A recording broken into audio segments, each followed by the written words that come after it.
Welcome to Informed Politics and Beyond. I'm John Cronin, local election candidate for Reform. Just a quick reminder, if you're watching on my YouTube channel, please, if you like our content, share it with your friends, etc. And most importantly, subscribe. Click on a little bell and you'll get notifications whenever we download content, so you never miss a show. Welcome back to Matt Stevens, political activist, campaigner and my co-presenter. He's finally returned after campaigning in Bexley and Shropshire. I've been hit by COVID twice, 2 by-elections. It's been very busy, but good to be back. Yeah. Now, Matt, let's start off with the campaigns in Bexley and Sidcup and North Shropshire. Both were well-established Tory seats in which a large amount voted for Brexit. How did you find the whole experience, and did you think at the time that standing in both by-elections was a risk worth taking to establish Reform as a credible party to vote for? So look, I think both results were very good results. It set Reform UK in the political landscape and showed there are 5 parties in the political landscape. Sidcup, where Richard stood, became third, which is an outstanding result. Yeah. You know, the Liberal Democrats have been around for 40, 50 years, and yet they finished below us. The Green Party's been around for so long, and yet we finished above them. We finished third. We came third out of all 5 big parties. What an outstanding result that was for Richard and Sidcup. And then, of course, in North Shropshire, we mustn't forget we came 5th there. We got a good result there. It just shows that there are 5 key political parties now: Lib, Labour, Con, Green Party, and then us. We are in the big 5 parties now, and that has been shown by these results.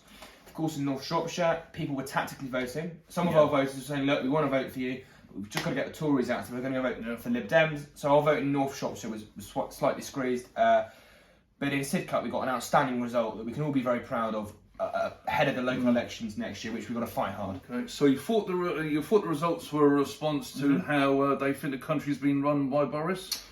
Absolutely. Both elections, what was evident is the anger at the Tories. Now in Sidcup, voters didn't go and vote. They just sat at home. That was their protest. Yeah, there was a low turnout, wasn't there? Low turnout. People were angry, but didn't go and vote against the Tories. Whereas in North Shropshire, the opposite happened. People were so angry at the Tories and went out and made that clear at the ballot box by voting for the Liberal Democrats, who took the seat, which was, a shock to everybody. So in Sidcup, angry voters stayed at home. In North Shropshire, they went out and got the Tories out. They booted the doctor from Birmingham out. Yeah, so the way you see it, Boris was becoming a liability to the Tories. Oh, he's a liability on the doorstep. Yeah, he's a massive liability. Do you think that the Tories that are in marginal seats, do you think they're going to panic and move to a vote of no confidence maybe sooner or later? I think eventually we may see that. I think it massively depends on what COVID restrictions we see in the next few months as to how the response. Boris got 100 of his own MPs vote against him, even at peak Brexit. The Brexit distractions. Theresa May only had her record was 117 of her own MPs vote against. So this is monumental. Boris Johnson has 100 of his own MPs voting against him, and that's just for vaccine passports. And masks in public transport areas, let alone further COVID restrictions. And if we see further COVID restrictions, it's very possible that letters start flying into the 1922 committee. And it's very possible in the new year, if the local elections go badly next year, which is in May. Boris could face real trouble then, and could certainly be facing a vote of no confidence by May, June, that sort of time. And there's a by-election in Leicester also coming up, which I think he might win, which might sort of save him. That's very interesting. Okay. Right, you've been quite vocal on social media about the vaccine passports and the restrictions being imposed on the public because of the latest variant. Do you think it's seriously going to happen every time a new variant shows up? Because it seems to be they panicked, didn't they? Yeah, absolutely, they panicked. The data from Omicron is clear. It's far more mild. People need to stop panicking about it. They say it evades the vaccine, but that matters not. It's 2/3 less virulent. And people say it evades 2 doses. Well, that's good news. It's not good news, but what is good news is that 80% of the public have now been boosted. They've had their booster jab, which it doesn't evade. You're 2/3 less likely to end up in hospital. It's very mild. We're seeing cases at a similar level to that of last year. And when we were having 100,000 cases a day last year, we were losing about 1,000 people a day due to COVID. We're now losing between 70 and 100. So this variant is far less virulent, and I think it's a blessing in disguise. South Africa, fair play to them. They let us know straight away. The courtesy. And they seemed quite bemused by our response, didn't they? I mean, we saw South African doctors writing articles in the Daily Mail, appearing on broadcast media in the country, saying your response is ludicrous. Their cases now are falling. What's happened is they've got herd immunity now. through vaccination and through this variant. People have had this variant, got on over it like a bad bout of flu. Some people don't notice it, especially when you've been jabbed. Okay. So it's really important to be boosted if you choose to be boosted, and that stops this variant. And then, you know, there's nothing to worry about. This variant is very mild. I mean, the main point is that COVID is here to stay, and we just have to learn to live with it. What was interesting during the debate before the votes on the restrictions was made was how Labour had this vision of the NHS needing to be protected at all costs. The NHS is there to protect us, not the other way around. That's why I see it. And we keep making the same mistakes again and again, ignoring people that have been waiting for months for urgent treatment when there are other serious diseases and ailments besides COVID. Absolutely. We're making the outrageous decision to sack thousands of NHS staff in April for simply not having a jab. Who is going to help clear the backlog of patients? And then they are going to say the NHS is overwhelmed. Yeah, it's a catastrophe at the moment. They stopped all sort of surgery and treatments in the NHS to jab young people, a triple jab young people. Now that makes no sense. Young people are missing out on cancer treatment and cancer diagnosis to be jabbed against the virus, which will simply not kill them. We know this vaccine prevents transmission slightly, but not enough to justify stopping cancer treatment and diagnoses for vaccinating for a third time all over 18s. It's simply ludicrous and has meant so many people have missed out on cancer diagnoses, cancer treatment. It's staggering, it's appalling, it's disgraceful. Simple as. I mean, I feel sorry for all those people that made the NHS what it is today. Those on the front line.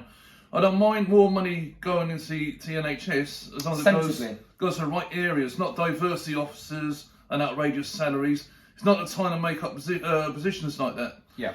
I think you should pay the frontline workers what they're worth. Yeah. More equipment, more beds, build more hospitals. Absolutely. The NHS needs to be better managed and better run. I mean, absolutely. So it's been shown this year that over 50% of NHS staff are non-clinical, which means they're not on the front line. It means they're receptionists. It means they're diversity managers. There's too many non-clinical staff in the NHS on too high salaries. The average nurse in the UK is on about £30,000 a year. Average diversity officer is on £100,000 plus a year. That is absurd. And that is the sort of wasteful spending we have to cut and reform our NHS. Exactly. I mean, like, as I said before, that's what makes the NHS what it is, the frontline workers. They should be talking to the people on the front line, not the people high up, the people on the front line that face these problems day in, day out, and find out what way the money can be best managed, etc., etc. Definitely. Better run. Absolutely.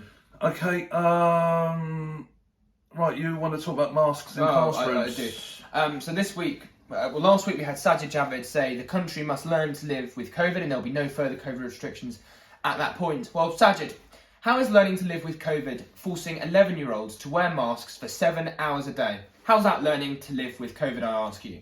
I also ask you, how many children have died of coronavirus in the UK? That answer is below 50. That's absolutely crystal clear. If children want to choose to wear masks, that's their own choice, that's their own decision. But you should not force young 11-year-olds to wear masks for 7 hours a day, while mum and dad can go to a nightclub, a strip club, they can get a lap dance without a mask on. Yet you're making children sit for 7 hours a day with masks on in class. They can't learn. Boris Johnson said himself, you can't learn with a mask on. That's absurd. That's his own words. And yet now, because there's a new variant, they're panicking and making children wear masks in class.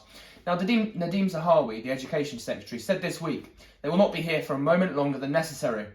I assume you're going to remove them immediately then, because they're not necessary at all. It's absurd, it's ludicrous, and I hope parents and children do not comply with this madness and realise if it comes in this winter and people comply with the mask mandate in class, it's going to be here every winter. And one final thing I'd say, if I'm sat with you here for 2 hours now, which is at the distance you sit in class, and I've got coronavirus, which, obviously I don't, I'm going to give you coronavirus if I'm sat with you for 2 hours, whether I have a mask on or not. We're sat less than a metre apart. We were told at the start of this pandemic by, I think it's Valence. Yeah, Patrick. He turned around and said he'd studied masks for about 12 years. Yeah.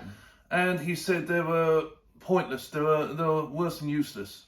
Unless they were proper surgical ones. And we've seen... they made a bit of difference, but not... Absolutely. We've seen certain Sage officials on BBC News, which is quite something, saying that actually masks in class could actually make the situation worse. Because what you have children taking the masks off when the teachers aren't there, sharing the masks around, touching the masks, which means you're spreading the particles even more. So actually, it could do more of a damage, and in terms of spreading the virus, and it certainly will do more of the damage in terms of the mental health. I tell you, making an 11-year-old wear a mask for 7 hours a day is disgraceful. Mm-hmm. Do you think that the resignation of the Brexit Secretary, Lord Frost, was a real wake-up call for Boris? In that, he's been going about all this green agenda and all the rest of it, and all that, which is going to price ordinary people out. They haven't even looked into the costings of all this. No. Do you think that is going to change his outlook in future decisions? Do you think that was the reason why he didn't add any more restrictions in the new year? So I think because it seems to have become quite politicised with the Welsh Minister and Nicola Sturgeon. It seems to be more who that one-upmanship or whatever you want to call it. It seems to have gone very political rather than for the good of the people, if you know what I mean. I get you completely. I think Lord Frost's resignation, by the way, who's a very close ally of Boris Johnson, along with 100 of his own MPs voting against him, I think that's the reason we're sitting here now and not in further restrictions. Yeah. Because when you have 100 of your own MPs vote against you, a close ally resign, you know you're in big trouble. And that's, so, that resignation along with the fact 100 of his own MPs voted against him, I think that's the reason we have no further restrictions. I mean, we've seen Wales and Scotland panic and Boris Johnson not follow yet. This is a crucial month for Boris Johnson. If he holds his nerve to the end of this month and doesn't introduce the rule of 6 or, vaccine passports when you go to a pub, he will be looking a lot better in the polls. My message to Boris, hold your nerve for this month, and I promise you, things will start to look better for you. I see the Mayor of London has his priorities right yet again. We're a record number of victims of knife crime in London. Yep. After promising his election manifesto there'd be no strikes, we have the tube strikes. Yeah. TfL is now on its knees due to bad decision after bad decision. Yeah. He now has an idea to pay £25,000 of our money to people suggesting changing street and road names, which a majority of Londoners couldn't care less about. Stop blowing our hard-earned money on ridiculous virtual signaling projects.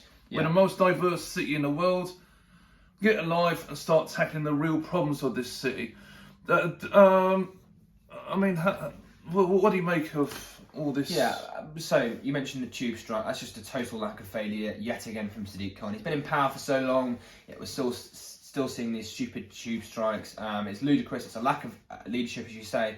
And it's just the wokeness of spending £25,000 on renaming streets, how much it'll cost. Yeah, when TfL, he's got his hand out for TfL. He's got funding now to February, apparently, from the government, emergency funding. It's just a never-ending cycle. It's a lack of leadership, and that's the clear message from Sadiq Khan.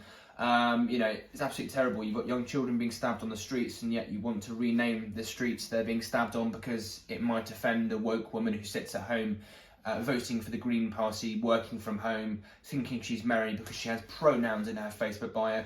Well, instead, why don't you think about the mum who works 7 days a week, who's just lost her son because you cannot police your streets, Sadiq?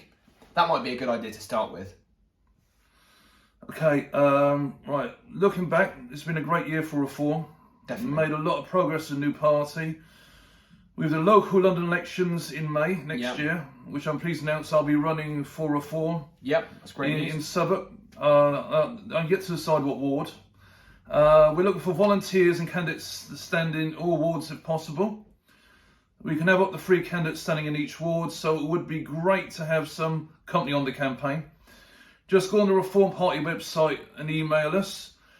In the case of my ward, in my area, you can direct message me on Twitter, John Cronin, RUK, if you can volunteer some time to help with the campaign or want to become a candidate. When it comes to this show, I've been truly humbled by people who have been good enough to give us their time to support the show. Definitely, yeah. I mean, I'm just a normal working class guy, no media experience, who just gives his point of view and answer questions and cover topics that I feel viewers want asked or want to hear about. what would you like to add if anyone wants to come a candidate or? Well, yeah, it's very simple. We've got a great website, Reform UK. If you just go to Reform UK's Twitter, which is Reform Party _UK, you'll find all the details about how to join, stand as a candidate. We're still looking for candidates for not only the local elections next year. We need quite a few candidates for that, especially in London. But we also need candidates for the general election. Now, this general election that's coming up in 18 months' time, roughly, it's massive. You can still apply to be a candidate. We're still looking for a number of candidates. You really can get involved at a click of a button. It's really easy. And it'd be great to meet Richard and crack on and change politics for good. Well, the people of Dulwich had a nasty surprise around Christmas time. Yeah. When this is the first I heard of a road barrier plan. Yeah. And then the scrutiny area for LTNs is closed today. Yeah. So I gave people 10 days essentially. Basically, they've done the consultation, and 2/3 of the people consulted didn't want the LTNs to be made permanent. Yeah. Yet the council have ignored them. Yeah. It seems to be a pattern all the way along.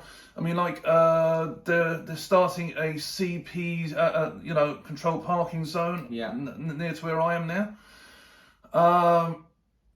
The reaction I've been getting off people is that they've got to give a consultation by law, but the council have already made their mind up. People seem so browbeaten and used to not being listened to. Mm-hmm. We saw with the Brexit result, people not being listened to and voting against the establishment. We might see the same in the local elections this year or whenever. We're going to see a lot of Liberal Democrats, Labour and Conservative local candidates lose out. And that's because they've stopped listening to people. You can't ignore people. There's no point putting a consultancy out and saying, do you like this idea? 66% of people then saying, no, you know what, I don't like that idea. And then going ahead with it anyway. It'd be like me having a room of 100 people saying, look, I've got some pizza, do you want pizza? 66 of them say no, but I go, well, you know what, I'm going to bring the pizza in anyway and we're all going to have it. It's crazy behaviour. Yeah. So another thing we got to look at as well, now we get elected a new council in May. Yeah. Is a ridiculous situation. I think it must be the only council in the country that if you get caught doing something wrong, misconduct or whatever, that you get a golden goodbye payment. Yeah. That's what they do in Southwark Council. I mean, we had a guy recently, he got found guilty of using anonymous Twitter accounts to troll basically people who were in filling estates or developments or building on parkland. Yeah. And he pretended to be someone else, like anonymous, so he was trolling people, etc. He got found out, and I think he's got nearly paid out £5,000. Yeah. For being caught, and it's mad. He got put in front of an independent committee, and they said, he's been punished enough. And the other councillors seem to have accepted that, have accepted this, which to me makes them as bad as what the councillor that was guilty of was. Yeah. All with the same brush. They seem to be all. It's been described to me that they seem to be working for developers. They're not working for the people anymore. No, they're not. That's the problem. That's the same with a lot of members of parliament. They're not working. They don't serve the interests of the people. They serve the interests of a select few amount of people. And I think they'll be punished. And that's the simple fact. We saw Owen Paterson with something, like a sleaze scandal. The Tories got thumped there. Yeah. When you don't serve the interests of the people, you will get punished. Simple. Thing is, I've lived in the area all my life. Yeah. Yeah. I've lived in the area all my life. I've been around working class people all my life. I know the problems that they go through, and they haven't been listened to for years. No. And yet they seem to be. The problem seems to be if you keep voting the same parties in, you're going to get more of the same. Definitely, that's the message. That's the simple fact. You can vote for Labour, you can vote for Lib Dems, you can vote for the Conservatives, but the simple fact is it's more of the same. It might be orange, it might be red, it might be dark blue, but instead, why don't you vote for turquoise and vote to change politics? We're going to vote for Reform UK. you know, or an independent We will, that stands up for you. we will not be held to account like block votes or anything like that. We won't have someone you won't like have a whip, yeah. we won't be whipped. Yeah. We'll be acting in the interests of the people, of the residents, voters and residents. Even if they didn't vote for us, we still represent them because we like doing things properly, democratically, and listening to the people. Because you are the guys that put us here. You know, you're the guys who vote us in. So we should be respecting you, not ignoring you. Definitely, I couldn't agree more on that one, John. Definitely. Okay. Yeah, so it's a quick reminder basically. So essentially, thank you very much for watching today's video. Just a quick reminder, if you sort of like it, if you like the content, don't forget to sort of share it on Twitter, share it to your friends who might be like-minded or interested. You can follow our Twitter, follow Reform's Twitter, learn how to sign up as a candidate. Most importantly, sort of subscribe. And yeah, thank you very much for watching. Good to see you again, John. Thanks for coming on the show, mate. See you in a bit, John. Thank you.